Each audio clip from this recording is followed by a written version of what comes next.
Okay, welcome to week 5. Oh, week 4, sorry. And first of all, congratulations on finishing sprint 1. Yay! Yay. So that's already 1/3 of the term, which is quite crazy, I know. How do you feel about sprint 1? I have a question about sprint. Yeah, sure. I noticed that we should submit 2 kind of different MD file in the main branch, right? You mean like the files to be submitted to the main branch? Yes. Yeah. I want to certain that really need 2 different MD files. The first one is meaning about the user story and planning. And the second one, the real confused me. The one is the second one. The teamwork contract? Yes, teamwork contract.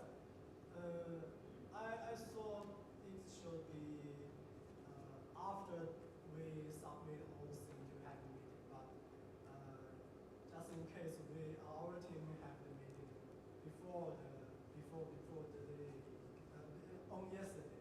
So I want to ask about this.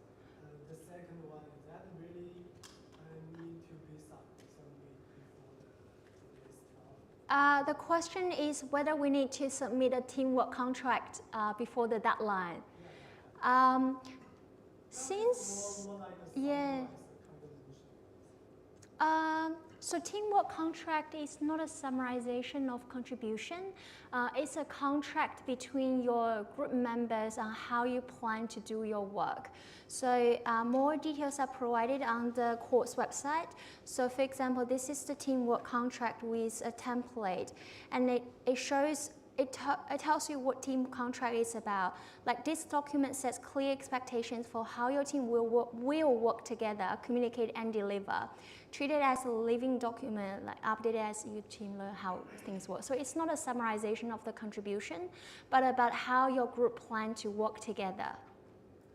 It's okay, like sprint 1 is already passed, but now you know how and why we need to have it. So you can use it for your next sprint. So you can see that you plan for like what kind of skills you will bring to the team, how you plan to communicate, and how you are going to distribute work. So this is all about planning, not about reflection. I think the one that you are talking about is the sprint retro. So it's called sprint retrospective. So that's another thing. Yeah, so that's more like a reflection about how things went in the past. So that is at the end of the sprint. I know there are some confusion. I also had a look at that on the Discord forum, and there are some confusion about when to submit that one. So normally we ask that to be submitted before the deadline, but I know there are some confusion about that. So we accept late submission for that one. So like sprint 1 retro late submission until your class this week will be also accepted. But for sprint 2 and sprint 3, that will need to be submitted before the deadline. I will clarify that in the next sprint deadline. Okay. Yep. Question? The retrospective is just a meeting, or do we have to submit any document? You need to submit a document all about that meeting. It doesn't need to be very, yeah, so it doesn't need to be very detailed. It doesn't need to have a very long document. It just shows that you had that meeting, you followed that process, and what you have learned from that retro, and what kind of changes you want to make for the next sprint. That will be enough. So usually you should have the retrospective once like any code is deployed, right? Once the project is done. Yeah, at the end of that sprint. So once the sprint is done, we submitted it, then we should do the retrospective. I would recommend doing it before the deadline. The reason is because sprint 2 will start from this week. So if you do that retro late at the beginning of sprint 2, that will eat into your time for sprint 2. So it's better to do it at the end of sprint 1, so you know when you start sprint 2 what kind of changes you need to make. Yeah, I hope that makes sense. Yeah, but you do not need to submit a very long document. Just some reflection will be enough. All good? Yep. Otherwise, how do you feel about sprint 1? It's a lot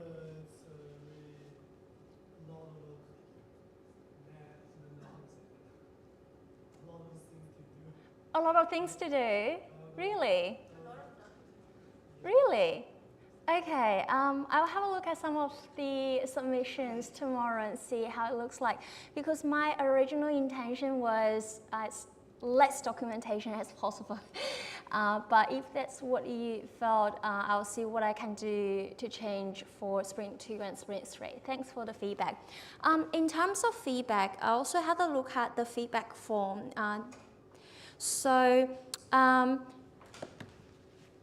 I think there is some confusion about like the features to have for sprint 1, like the add and delete features.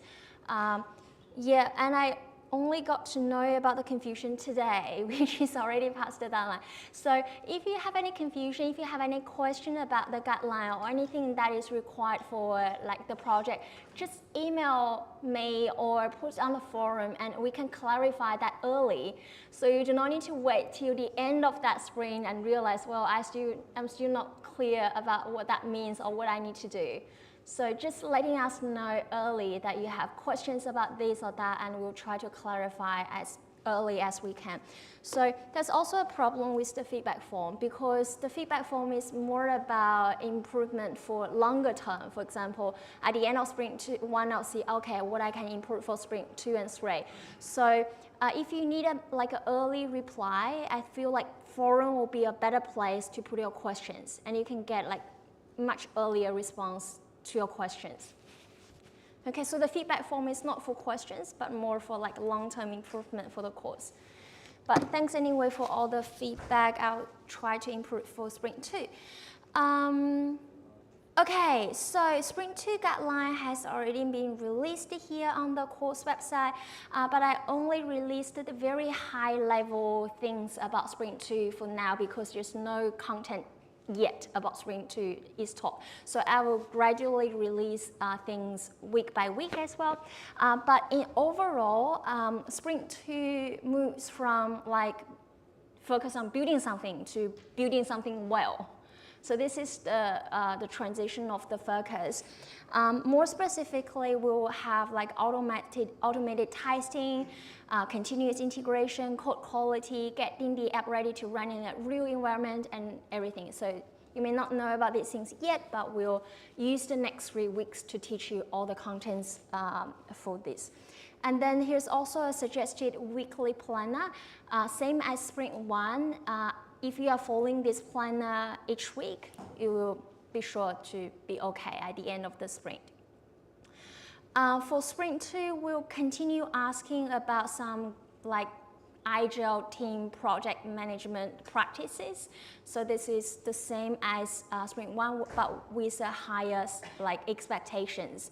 So for example, for our week 1, we didn't ask for any weekly meetings. We only asked for stand-ups, but no meetings. But from sprint 2, we will be asking at least 1 full team meeting per week. So I think this is not very high standard. Just 1 meeting per week will be enough. And you can actually do this meeting during a live class when everyone is together. And you will need to have a meeting minutes at the end of the meeting. If you feel like I don't like documentations and stuff, all you can do is you can use some like recording app. For example, Microsoft Teams can help with recording and can summarize the meeting. So Microsoft Teams now has some AI features that can help you summarize the team into meeting minutes. So you can use that directly, so you do not need to write everything manually for the like documentations if this is something that you're not that interested in. So all we wanted to do is you had that meeting, you had some action items, like from that meeting, so you had some planning. So this is everything we want. Yeah, so for the issue board, we are also looking for more advanced usage of it. So for example, for sprint 1, we mentioned about linking merge requests to issues. We talked about that, but we didn't actually ask for that. We didn't require that.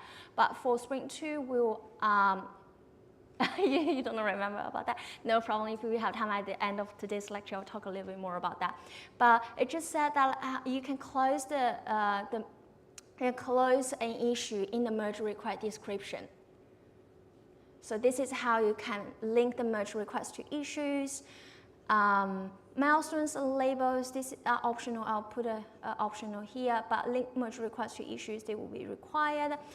Git and merge request will be the same as Sprint 1. However, we're not asking for like one merge request per member. We'll give more flexibility, because for Sprint 1, we ask one merge request per member was because we want to make sure that everyone get a chance to practice. But from Sprint 2, we'll give you more flexibility. So you can, based on your like reality, like team reality, you can design and plan on what you wanted to do. Pipeline we'll talk about today. Participation stand-ups. So for Sprint 1, we ask for 2 stand-ups per week. For Sprint 2, we ask for 3, but stand-up shouldn't be very time consuming. It should be maximum 15 minutes, maximum. And normally it can just take 5 minutes. Sprint retro is the same as Sprint 1. And then the deadline for Sprint 2 is week 7 Monday. So in another 3 weeks. Okay, any question? I'll see if online has any question. All good? All good? About the overall high level goals of Sprint 2?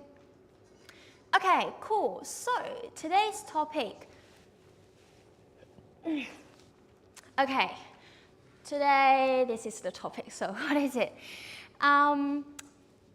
So when we talk about Agile, software management, we mentioned that we want feedback, right? We value feedback, and we wanted to have shorter iterations. We want to make changes based on the feedback, right? Rather than like after a long time, we realize, well, there are some changes we need to make. So this kind of feedback not only limited to feedback from the users, the customers, or the clients, or the other stakeholders, not only from those humans, but also feedback on how your code, your project works. For example, is there any bugs, right? Is your software product doing what you want it to do? Right, so this is also another type of feedback.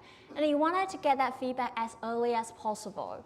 Right? You want to know whether your software does what you want it to do.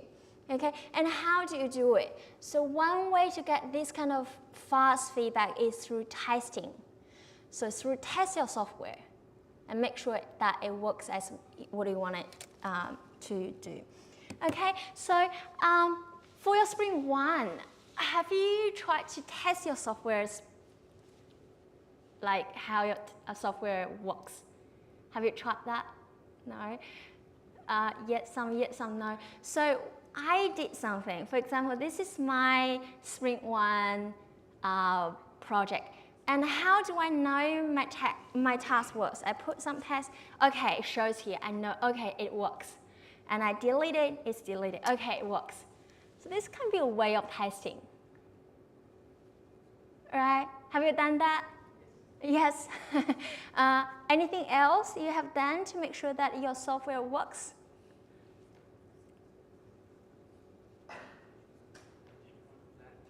Huh?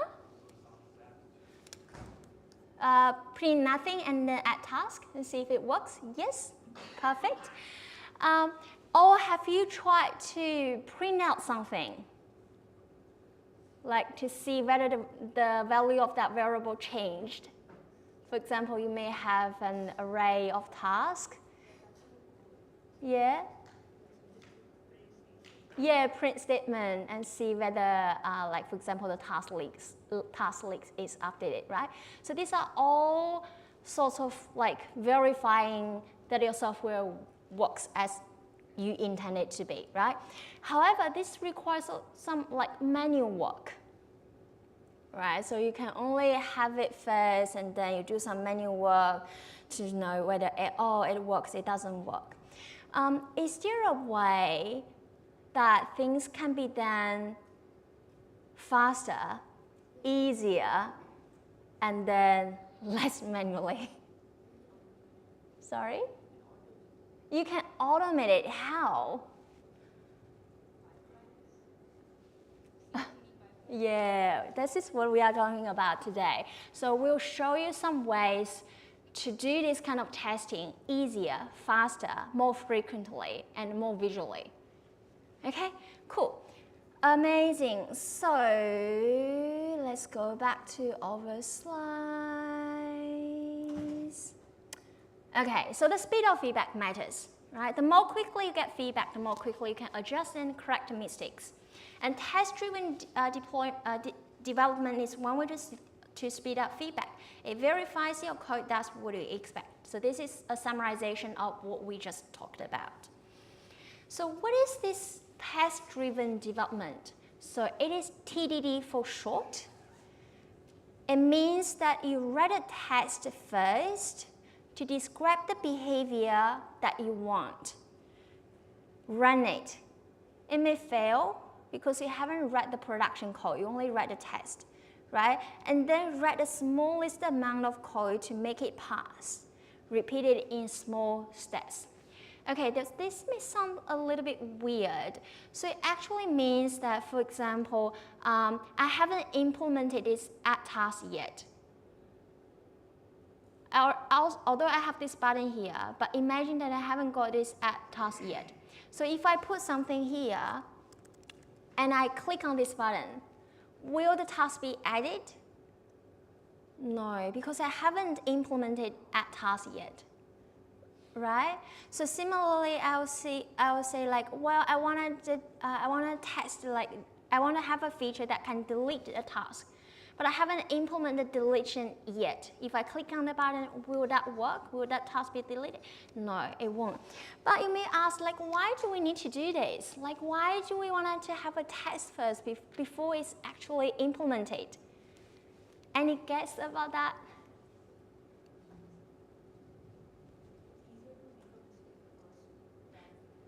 It's easier to make mistakes first. You can correct it. Yeah, so that may be one reason. What else?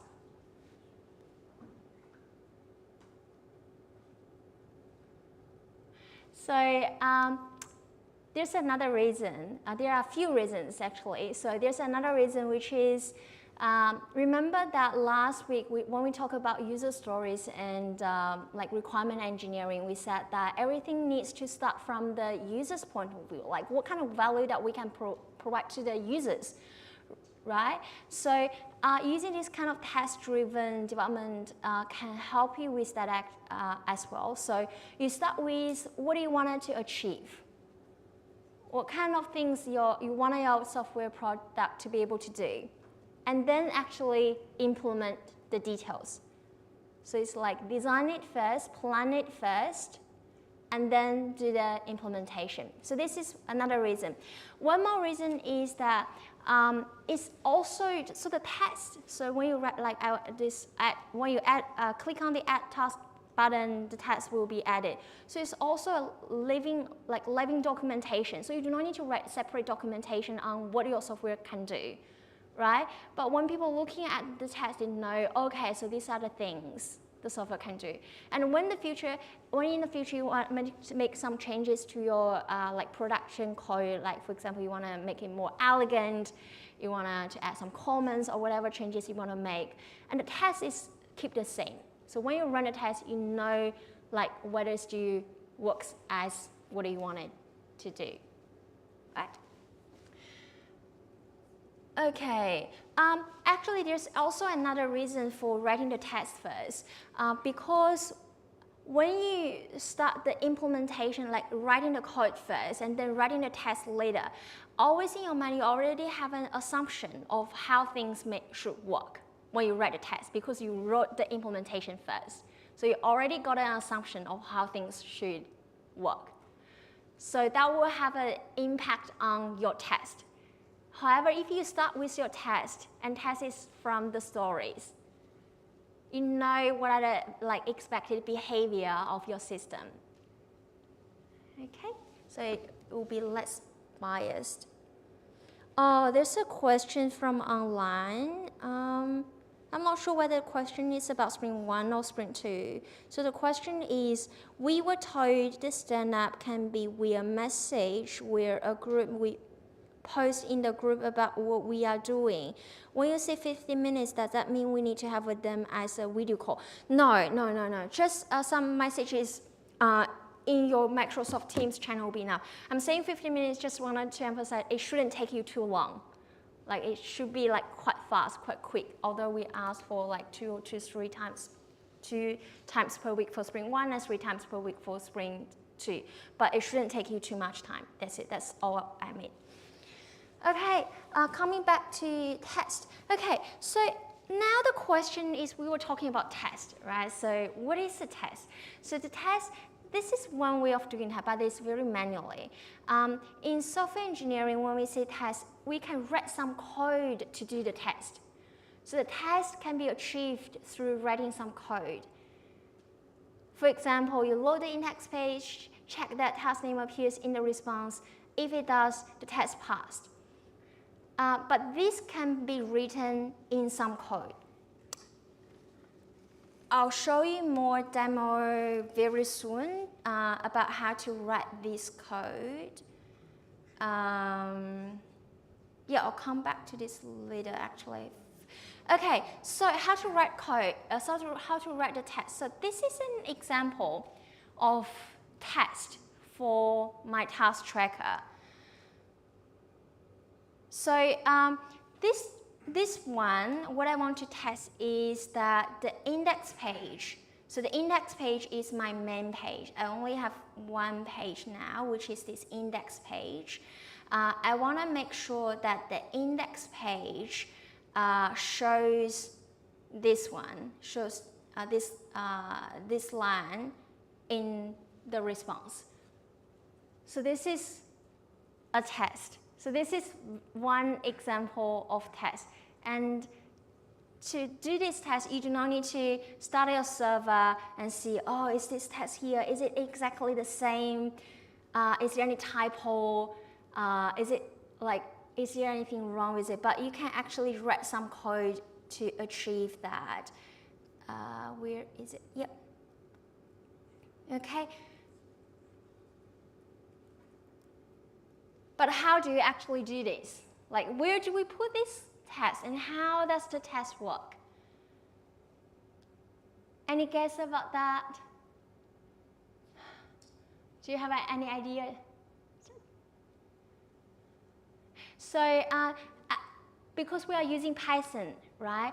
For Python, there's a framework. So someone has already built a framework for us to do this testing. So you do not need to write everything from scratch, but there's already a framework that has already built for us. All we need is to put these test cases, like what do you want to test, in that, using that framework. And that framework is called p-test or PyTest. So it's like that, the wrong one. Yep, so it's called PyTest. So you can install this framework by using pip install PyTest for Windows or Linux systems, or pip3 install PyTest for macros systems. And then you can install this framework. It finds and runs any function that names at this. So it will find all your functions names like this to run all the tests for you.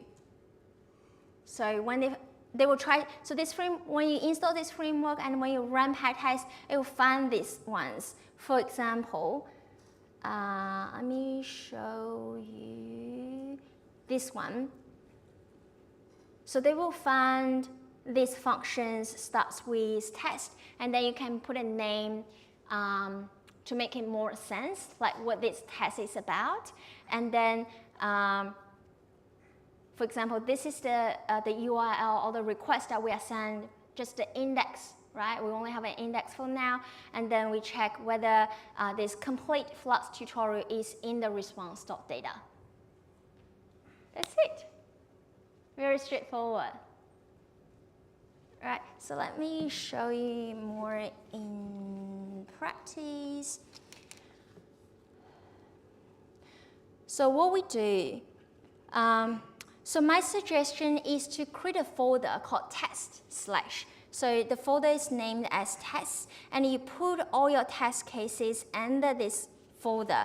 But this is not required. So as long as you have those test underscore something dot Python file, that PyTest framework will find those files, and then they will find all those test cases in those files. But my suggestion is to have this folder to group your tests so it's more clear, like the structure, the logic is more clear. Well, everything in this folder is about test. Okay, and this is just me copy and pasting the example from the slides. And now your question may be, how do we actually run it, right? When we test like our project, well, we hadn't like some interface that we can see, we know whether it works or not. But now you are saying that you can write some code to verify, to test. How do we actually do it? Since I have already installed the PyTest, I'll clear it to make it more clear for you. So all you need to do is do PyTest, and then it will start testing all the test cases here. And this is the only test cases that I have, and it shows one passed. So it means that it can find this in the response. When you send the request, this is the URL, so get this URL. So this is the request, and this line is in the response. So you do not need to have this URL working, you do not need to have this UI working, because a lot of times when you have like partially implemented projects, there's nothing that can be displayed in the UI, right? You cannot verify it yet when your front end is not working perfectly yet. But what you can do is you can write those cases. Now I can add more cases. For example, I've already got something planned here.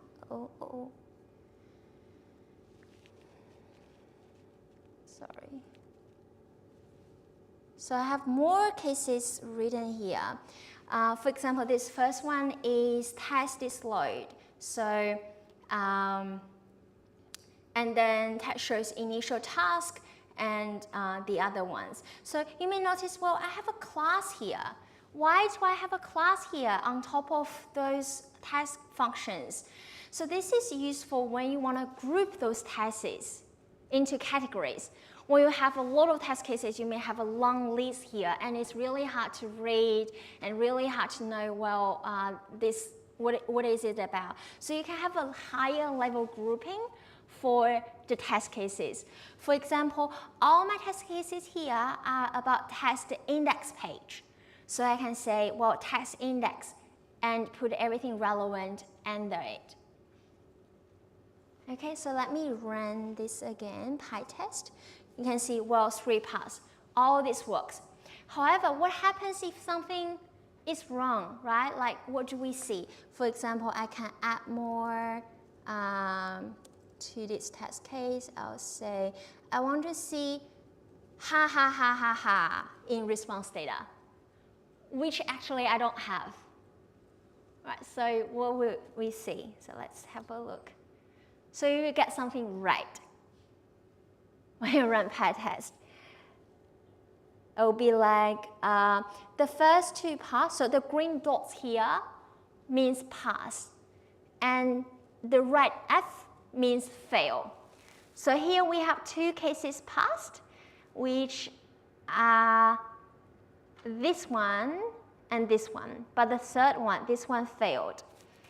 And it also tells you where it fails, like does it be ha ha ha ha ha. So this case failed.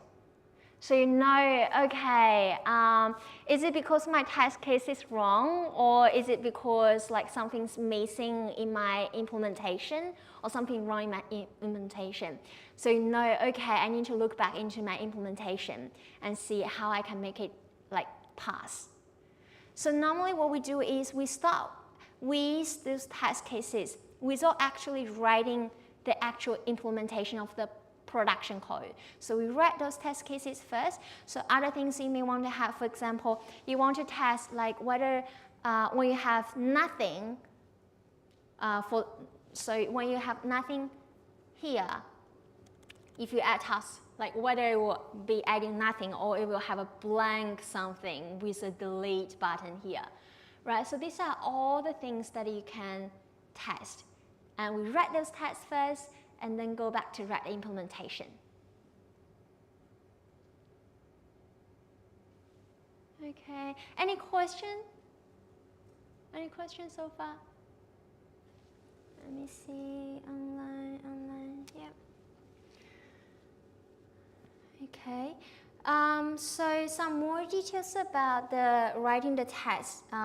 You may ask, like, what is this client, right? What do you mean by assert? What do you mean by be? What do you mean by response.data? So client here is like without actually running the server.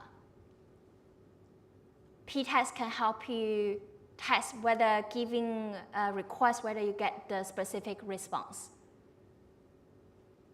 So everything is already like pre-implemented for you in that framework, in that p-test, the PyTest. More people call it PyTest. Some people call it p-test as well. Okay, so where do we define this client? Is in this conf.test.py, this Python file. So this is where we define this client. So here I only have like defined the initial task. And when I define this client, I ask them to like reset before each test. This is very important because sometimes you may have a test about like testing about adding something or adding a task or deleting the task. And your previous test may impact your later test. For example, in your previous test, you may already deleted some of the tasks. And in your later test, you are like, for example, testing whether the number of tasks increases by 1. So this may be, it's okay. So there may be some impacts between the different tests. So it's very important to make sure that you have some resets. And when you put the what you wanted to reset in this comp test, it will be automatically triggered for your each test. So this is also another powerful thing of PyTest. So this, and the file needs to be named as conf.test.py. So this is required, and it will like the PyTest framework will automatically find this file and find like how you wanted to reset the task or like any in-memory things that you want to have. Okay.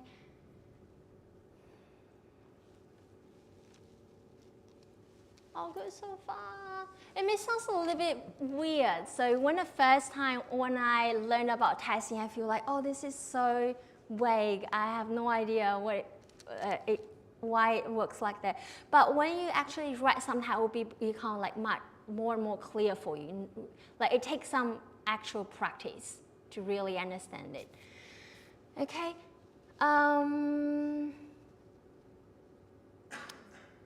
Yeah, let me know if you have any questions. Okay, otherwise I'll go back to the slides. Okay, so in the slides I'll put some more details about, but I've already talked about them, but this is like something for you to refer to later. For example, the class, the test cases, the response data. Oh, I haven't mentioned about this one. So B here in the response data, because the response we got back from the server are batch. So this is why we had the B here.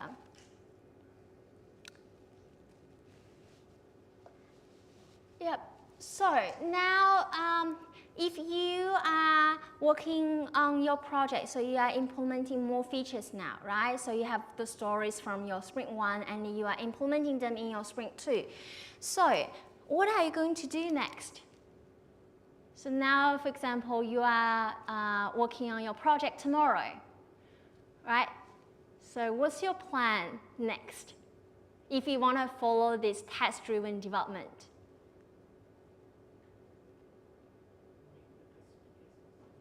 Make the test cases. Yes. So have a look at your stories and use those stories to write test cases. But at the beginning, your test cases may not be comprehensive enough. For example, at the beginning, you may have, for the test index, you may have just show all the existing tasks. And then you have like the major feature about adding tasks. But later on, you realize there's some edge cases. For example, what if I put nothing here and I click on add task? So there may be another edge case you want to add later and say, well, the test case is, the case that I want to test is that when there's nothing here and the client click on add task, it should remain the same, right? So you may want to start from the user stories, focusing on the major test cases at the beginning. And then gradually you may realize, well, there are these edge cases that I want to add, there are those edge cases that I want to add. Okay, so what else do you want to plan to do tomorrow? So what are the other things or steps? So my question is, do I write all the test cases first and then start all the implementations? No, so not strictly like that. So you start with the core test cases and then do your implementations. At any point you feel like there are some missing like test cases, go back at those test cases. But make sure that do not write any. Okay, so this is a question for you. So now I have a test case. And I have written some production code. And after I write that production code, my test case passed. I'll reframe my question. So I have a test case first, and now I'm writing the production code. Okay, but I feel like my production code is not good enough. For example, I feel like instead of writing this array like that, like I can reframe like blah, blah, blah, or the logic, the what if, the logic I want to change in blah, blah, blah. So do I make this change first, or do I make sure the test case pass before making those changes?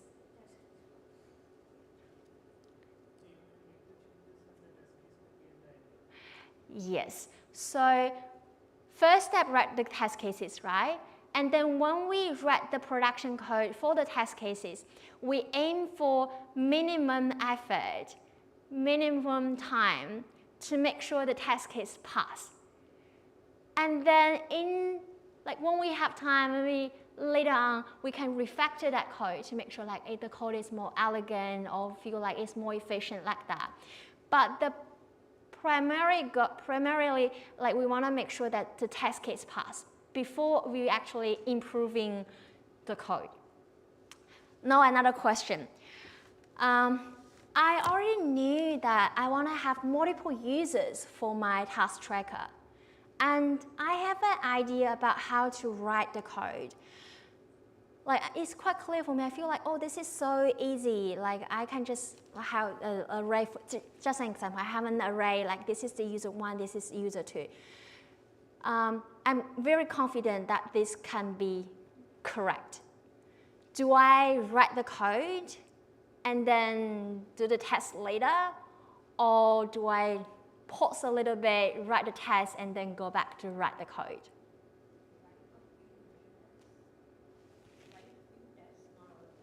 Write a few tests? Yeah. How about the others? Still write the test first. Yes, so still write the test first, even if you are very confident about your implementation. Still write the test first. Yeah. Cool. Yeah, so here are some more examples about the process. For example, about the add task, you already have that one. So empty task not added. So this is not required for like sprint 1. So sprint 1 is very simple, just as long as you can add and delete tasks, that's it. But for sprint 2, for example, just an example, this is one of your stories. You want to have like empty task not added. What do? The process is starting from red. Red means fail, right? So test that posting an empty task leaves the task count unchanged, and then make it green, like make it work.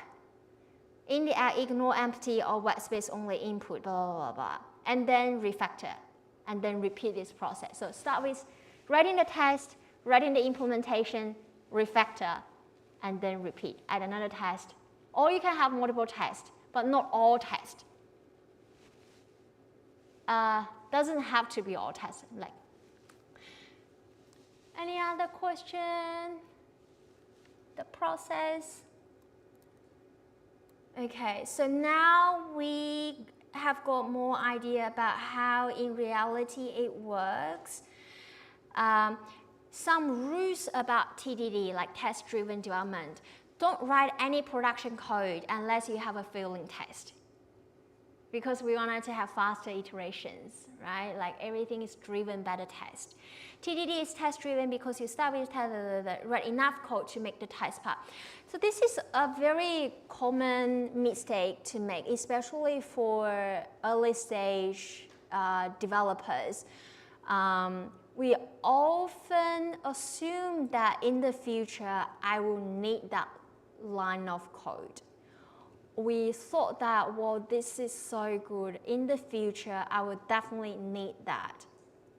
So these are all assumptions about the future. And in very, very often, in reality, we don't need that line of code. So you are actually writing more code. And this is something that we want to avoid, because the more lines of code you write, the more lines of code you need to maintain and make sure that it works. So the more lines of code you write, the potentially more mistakes, more bugs will be in there. And in the future, if you want to make some changes, like all those lines of code are things that you need to worry about, right? So do not write any code that you assume in the future you will need. Okay? Start with the test and only write enough code to make the test pass. So your first step is to think, what behavior do you want? And where did you get the answer to this question? Your user stories. And then what test will fail until that behavior exists? The test should check behavior, not implementation. So this is also another reason that why we write the test first rather than writing the implementation first, because when you write the implementation, you already have an assumption of how things should work, and your test will be biased by that. Okay, so here's a summarization about the process as we just mentioned. So here's a summarization of why TDD. So first of all, fast feedback, design from the outside. So someone also called this as black box testing. It means that you do not need to worry about inside of the box, like how things work. All you need to worry about is how it behaves. It's like, for example, when you drive a car, right? Do you actually need to know how the engine is functioning? No. All you need to know is you can turn left by rolling it to the left, or turn right by rolling it to the right, right? So you do not need to worry about how inside works. You only worry about how outside works. So it's called black box testing as well. So TDD also works as a living documentation. Like when people read your test cases, it knows what your software can do. It's safe refactoring. Why is it safe for refactoring?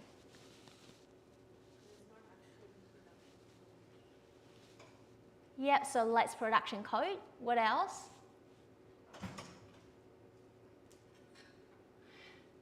It's because when you run PyTest, right? No matter what changes you have made, when you run PyTest, you know whether the test passed or not. Because there may be some dependencies between different functions, features. right? So when you implement one feature, it may have some impact on other features.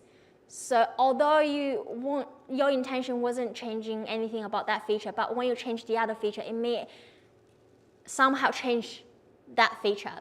When you run PyTest, all the tests for your software product or for specific sections of your product will be tested. So when you are making changes, it's safer. And then you can run it often, right? Like you can run PyTest often, like whenever you're making some changes, after you have done that, run PyTest, making sure everything works. And in the future, want to make some changes as well, like PyTest will make sure like all the tests pass, and then you feel, oh, okay, it's safe, right? I have met all the requirements. And confidence and control. When the test pass, you know, okay, yay, I'm feeling confident, right? Oh, this is a very important one. So my question now is,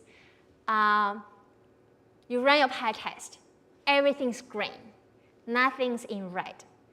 Can you say that your software does what you want it to do? No. No. So TDD doesn't prevent mistakes. So maybe there's something missing from your test, right? Maybe it's just your test is not comprehensive. Maybe I just forgot to add the one about testing like the blank inputs. So that it's green, although I had blank input and I add task, right? It doesn't mean that everything's correct. It just means that what you are testing is all correct, right? It's helpful for like revealing bugs, but it doesn't prevent bugs. Yeah. Cool. So this is why PDD. Yeah. So I think we have already talked about that. Yeah, we already talked about that. Yeah, I think we also talked about that. Perfect. So that's everything about TDD and testing. So I think the lecture is helpful for explaining the higher level logic and why and what is it. But for actually knowing how to do it, I feel like the lecture can only serve as an introduction. So you need to actually do it, write some test cases, practice the process, and then you can get deeper understanding about how it works. And you may have like further questions later. This is very common. So this is the first part of the lecture. Now let's take a break and come back at 7 p.m. and we'll learn about how to make it even faster.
focusing on something else. Yeah. Then Okay, I will the test clarify this as a group. Sorry, it's 7 p.m. So yeah, no, sorry about that. I'll clarify it a little bit. Okay. Okay, there's a very good question during the break, which is about what actually we are doing. So what kind of features we are having for Sprint 2. For Sprint 1, we gave everyone the same features, which is adding and deleting tasks. That was because we haven't learned about stories yet. So we told you where everyone's doing adding and deleting tasks. But since now you have already got your stories, you can decide what features to have for Sprint 2 and Sprint 3.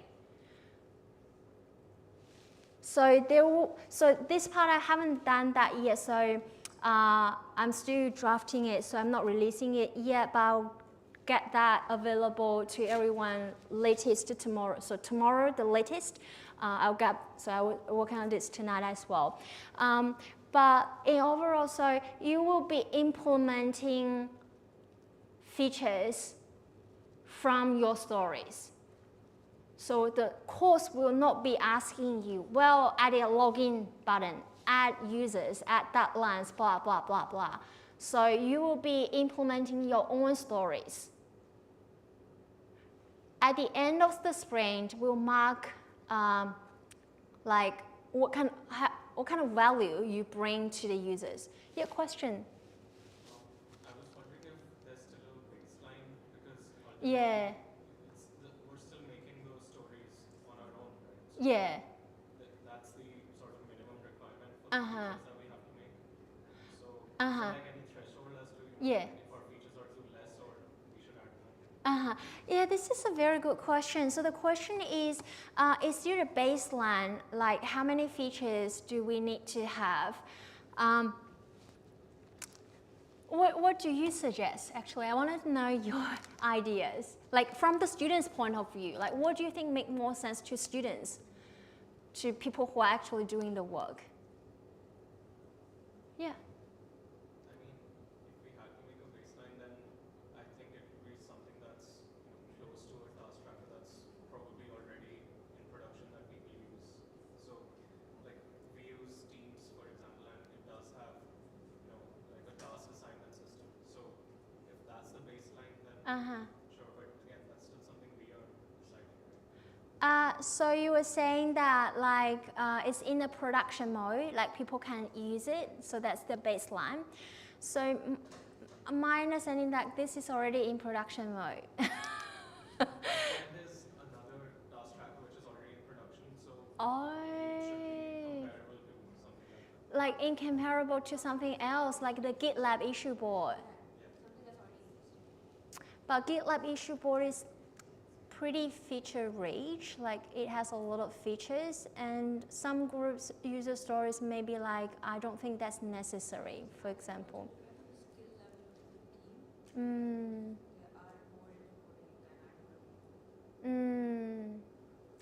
Okay. Number of features. Yeah, I also thought about that actually. The reason that I didn't take that like number of features was because I don't want to, because I know marks is important to everyone, right? Like I don't want to make people feel like the more features that I have, the higher marks that I will get, or I will aim for minimum number of features while ignoring the quality of the feature or the process of the feature. Yeah, I'll think a little bit more about that. But if you have any suggestions, could you please put in the feedback form by the end of tomorrow? I'll also put this through today's newsletter, asking everyone's suggestion, ideas, and then I'll finalize the marking criteria tomorrow night. But for now, something's for sure. is that there's no course required stories. So you have that flexibility. You can do whatever you want from your stories. And you will need to continue working on the stories. So by the end of the term, like at the end of sprint 3, you will need to have some like working project.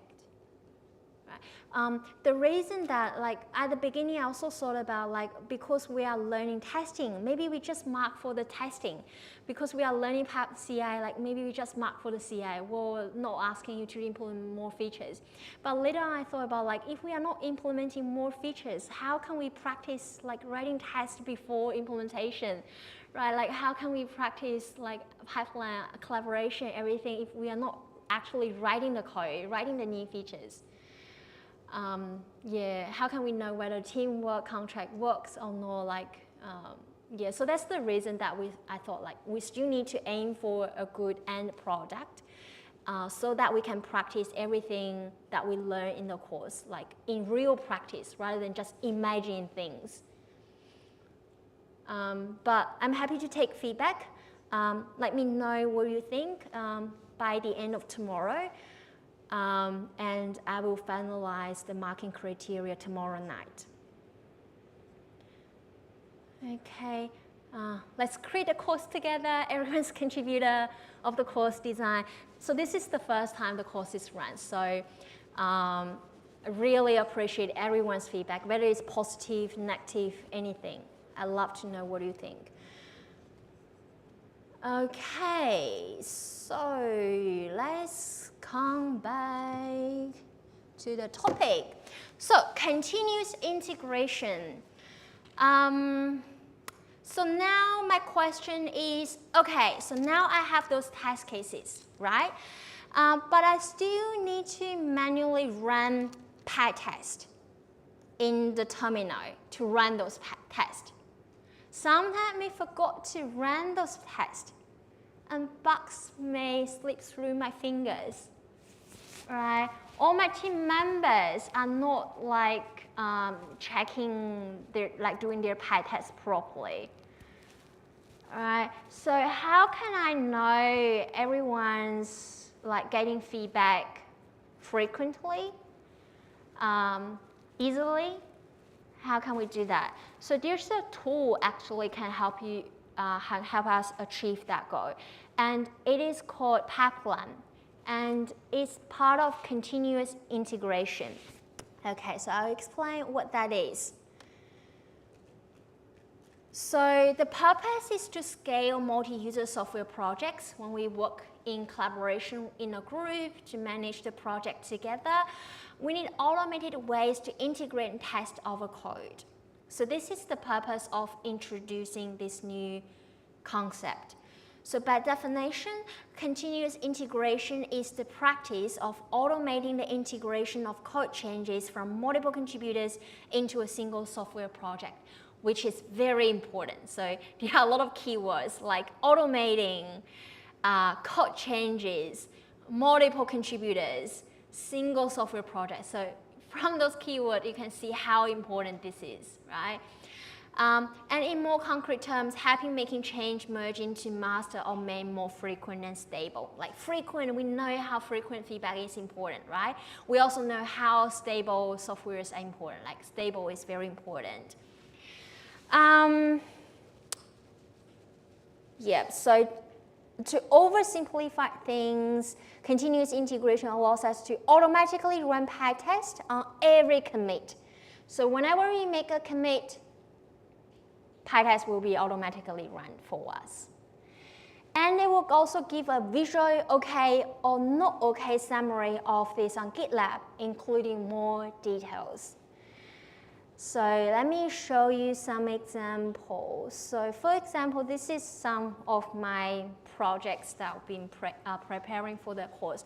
And you can see here is a green button,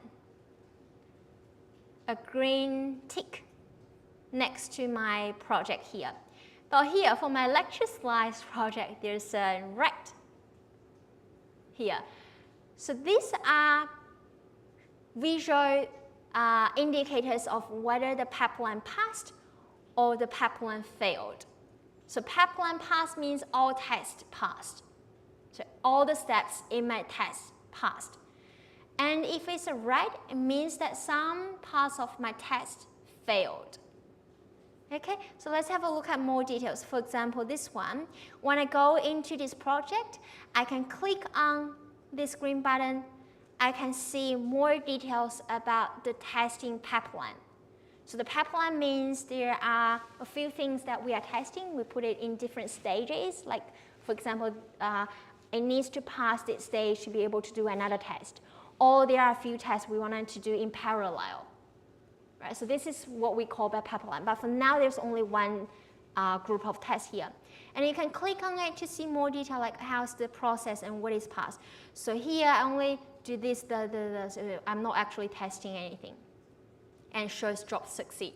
However, if it is a red button, let me show you the red button one. Personal project, the red button. Okay, it failed. Click on it. It shows where they got an error, so what went wrong. So every commit you make, any merge request you make, this pipeline, all the tests will be automatically run, and you get a report of how things works. And you will also get a green tick or the red thing. So all group members will be able to see it, so you can support each other, right? This is also very important to make sure that you are not merging in broken code to main. So when you merge a feature branch into main, first check that feature branch has that green tick before you merge that into main. Okay. Yeah, so let's go back to the slides. Oh, I just thought about another question that was asked during the break, so I'll just mention it in case I forget. So the question was about, do we need any documentation about tests before implementation? No, you do not need any separate document for that documentation, because your Git history will be the documentation about the process. For example, you may write some tests first, you commit those changes, you make a comment about that commit, right? So in this commit, I'm adding some tests about blah, blah, blah, blah, right? And then you write the implementation about the test, and you commit them. And in the commit, you say, I'm writing implementation for blah, blah, blah, blah. So this, Git history is already a living document. You do not need to have any separate documentation for demonstrating tests before implementation. Yeah, sorry, I just thought about that in case I forgot later. I'm just double checking online. Okay, cool. Okay, so now we know what is continuous integration and why we need it, why it is important, and how it looks like when this is added to the project. So now the question is, how do we actually add this to the project? Actually, GitLab helps us with that. So GitLab has that issue board, right? GitLab has this, GitLab has that. GitLab also has this pipeline, this continuous integration tool that can be added to it. So how do we do that? To set up continuous integration or this pipeline, every Git website has its own way of handling continuous integration. So in this course, we are using GitLab, but there are other Git platforms, for example, GitHub, Bitbucket. So they are all Git platforms. And they use its own way of handling CIs. But for GitLab, the way we do it is by adding this file called .gitlab-ci.yaml file. Let me show you an example. So let me go back to that project, this one. So this is the file that I added. It has to be named like that so that GitLab can recognize, okay, so this is the file for the pipeline. If you name it something else, they will be like, oh, what is it? And .yml, so it stands for YAML file. So what is YAML file? So it's like the .md file. So it's like the markdown file. So it's not runnable. like Python file, you can write some code, you can run that code, you can do something, right? But for YAML file or Markdown file, it's like you are putting some data in it, but you cannot run it. It's not executable, right? Just putting some data in it. So what is inside this one? So in this example, what's in my pipeline file, I'll make it a bit larger, is I have stage, I have some drops. So these are names of the drop. And this name of the drop happened at the test stage. The reason that we have different stages is because in this course we only cover test and deploy. But in reality, there may be another stage before testing, which is building, but we're not talking about that in the course. And there's another stage called deployment after testing.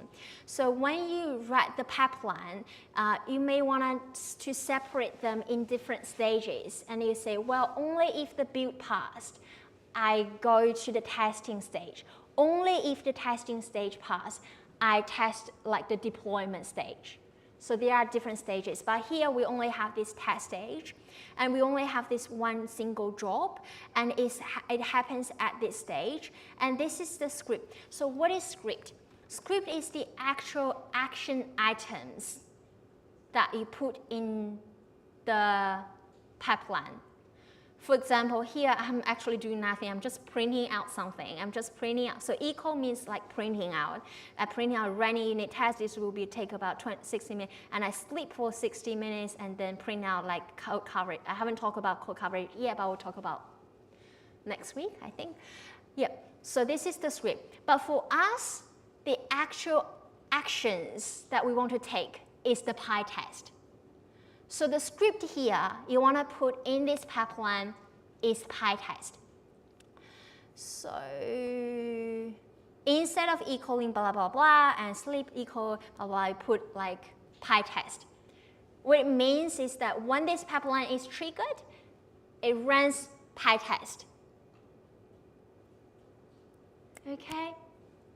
So this is how it looks like. And GitLab is very powerful in supporting you with this process. For example, let me show you. Here's another project that I haven't added any pipeline yet. I'll show you how to add that pipeline. The way you do that is by, like, there are a few ways you can do it. Like, first of all, you can just go to your project, add a file, and make it Git. What was the name? So just double checking the name of the file. Where is it? GitLab-CI. So you can just name it .gitlab-ci.yml file. So this is one way of adding this YAML file. Right? But what you can also do is you can do it through GitLab UI. For example, you can do a final project with no pipeline. For example, this project has no pipeline. And then you can go to build here. So at the menu on the left-hand side, there's a build and there's a pipeline. And there's also a pipeline editor that you can add this pipeline through GitLab UI. And there are some support provided by GitLab as well. So I can add a new pipeline, and then new pipeline, go to the pipeline editor. Okay, so it will give you a template to start with. It also has some like guidelines on how to use this template, some links about further information, documentation, blah, blah, blah. It also starts with like different bridges, different stages, some build drops, some unit testing drop links, blah, blah, blah, blah. But we don't need that for the course yet. We only need a test. So this is something for you to start with. It's well supported by GitLab. And also there's another good thing about using the pipeline editor from GitLab is that it has a pipeline syntax checker. So YAML file is very strict with the syntax. So if you have more space here, it will be an error. Or if you do something like that, it will be an error. Say like this CI configuration is invalidated. So it helps you check your syntax. So you can do this directly here. Any question? No? Okay. Cool. So let me just try to let me show you how this looks like after I add this to the project.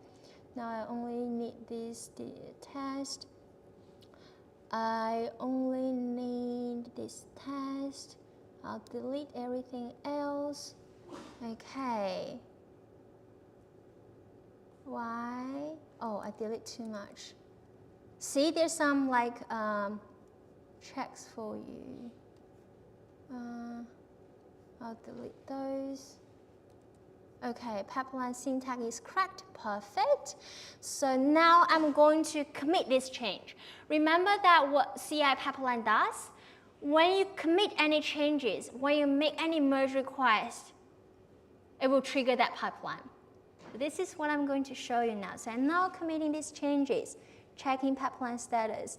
In the meanwhile, I can go back to here. You can notice, well, there wasn't this button in the past, right? It shows that this pipeline is running.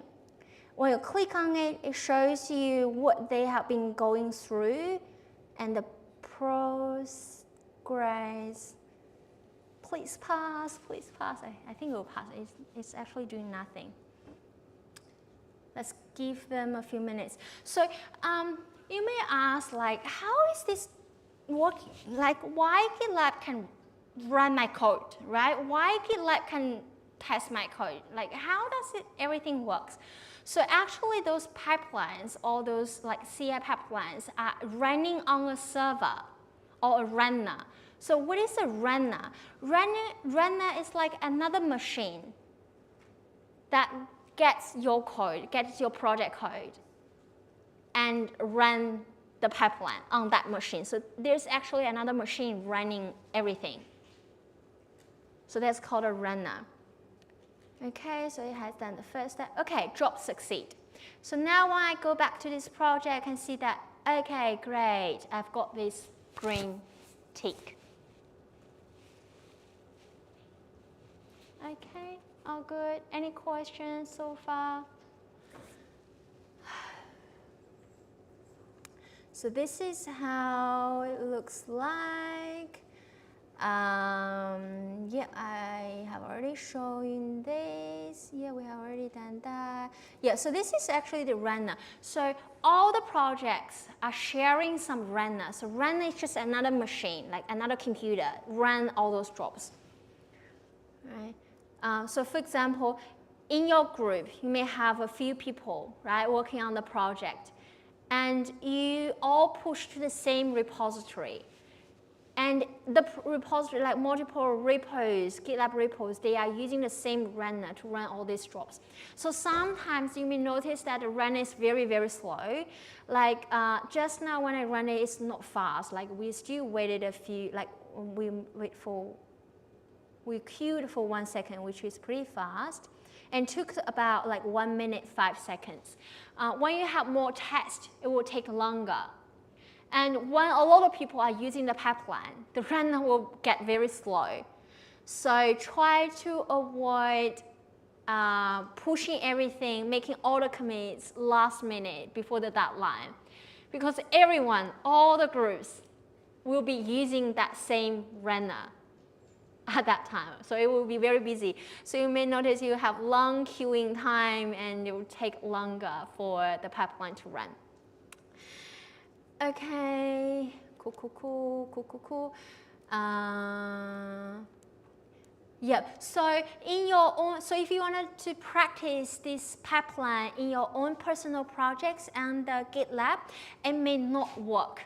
The reason is that you may get a notice and saying there's no runner available.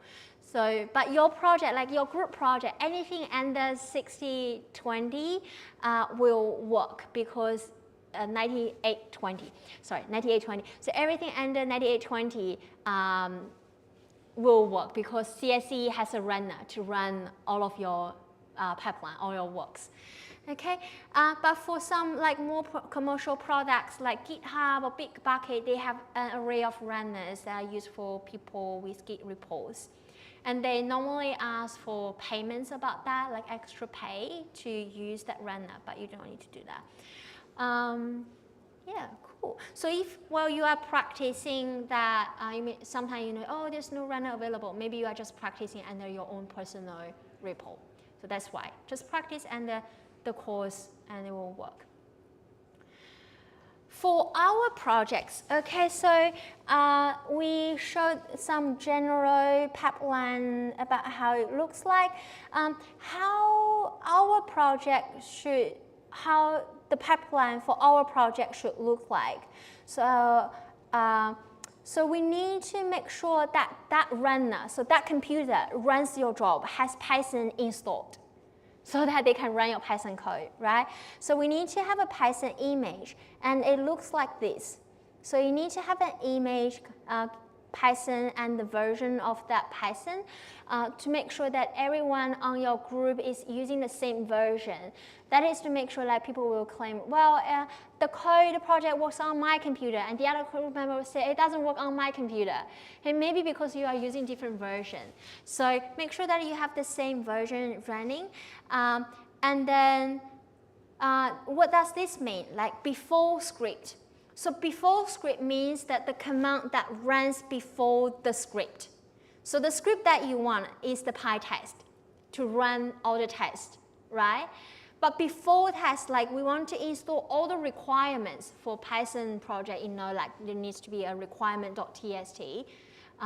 So make sure that they install all the dependencies before you actually run that script to avoid things like the test failed because the dependencies are not available. Yeah, so some people may want to add some more to this pipeline. For example, you can add like, you can add something called only ... and then main. It means that the pipeline only runs on main branch. So your group may have a lot of different feature branch, and you don't want it to be very slow because every commit you make is triggering the pipeline.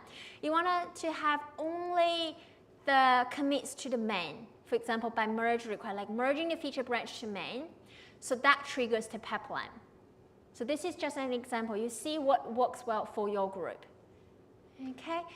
There are other things that I'll leave that for you to explore after the class. Yeah, I think we've already talked about that. After you push the test job, oh, good. So let me show some more examples. But before I do anything like make any changes to the project, what do? I git pull. But I think I forgot something. Okay, I git pull. I got the new pipeline. Copy and pasting this from the lecture slides. Here, okay, I git status to check. Okay, so far I've made a few changes. For example, here, what are the changes that I made? Oh, I changed the port number for test cases. I'm removing this one because, Okay, cool. Let me git status to double check.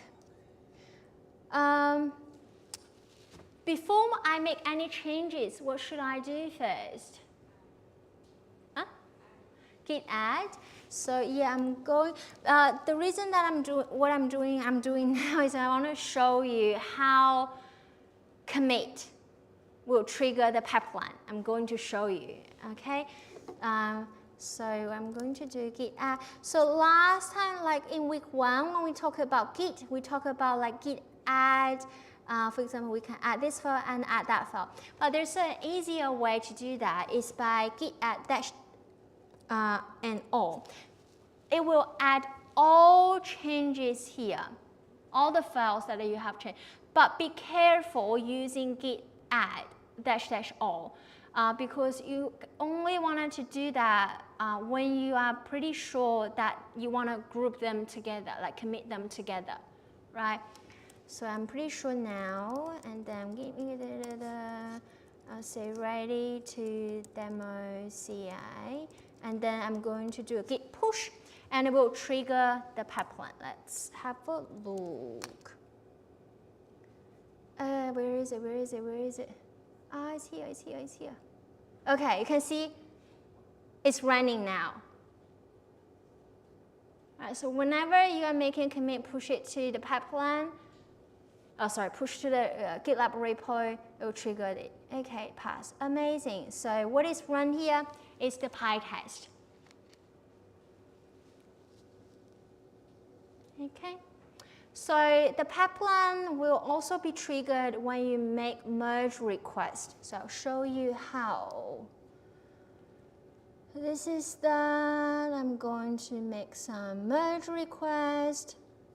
Create a new merge request from, let's say, start from main. I have many the blah blah features that I was playing with. So compare branch and continue, and then create merge request. Am I doing the right thing? Where am I merging? Sorry? You're merging your main code to this branch. Yeah, it should matter. Okay, it's here. Maybe because we were running for the runner, waiting for the run. Now that it's here.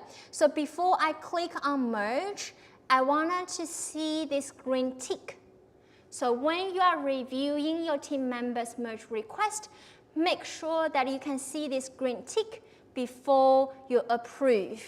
And when the original contributor merge, also please double checking you get that green tick for the pipeline pass.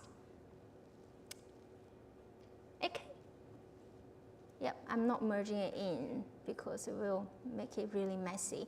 But I'm just wanted to show you this green tick when you are doing the merge request.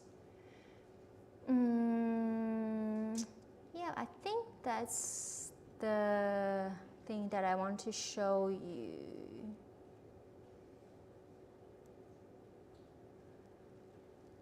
Yep, so this is a summary of continuous integration. So in summary, CI assists us in making frequent code changes because we can red test, red implementation, push to GitLab, add merge request, make sure we have the green tick, and merging confidently. So this is the process, right? Red test, red implementation, push, merge, make sure we have green tick, and then merging. A summary of the process. Yeah.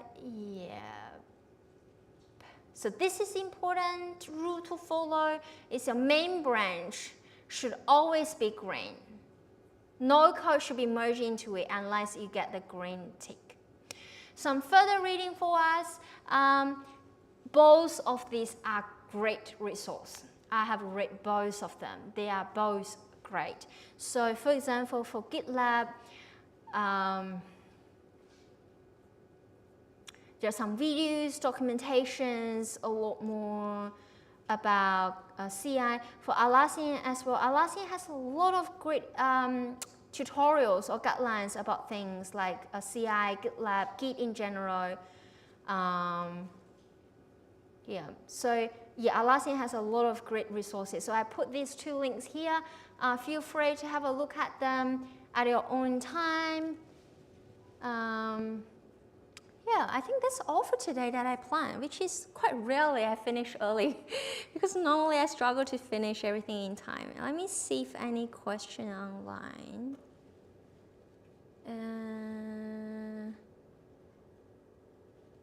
Cool.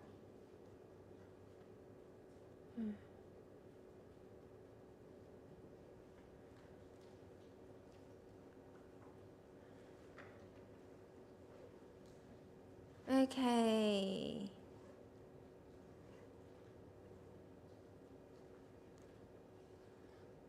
Cool.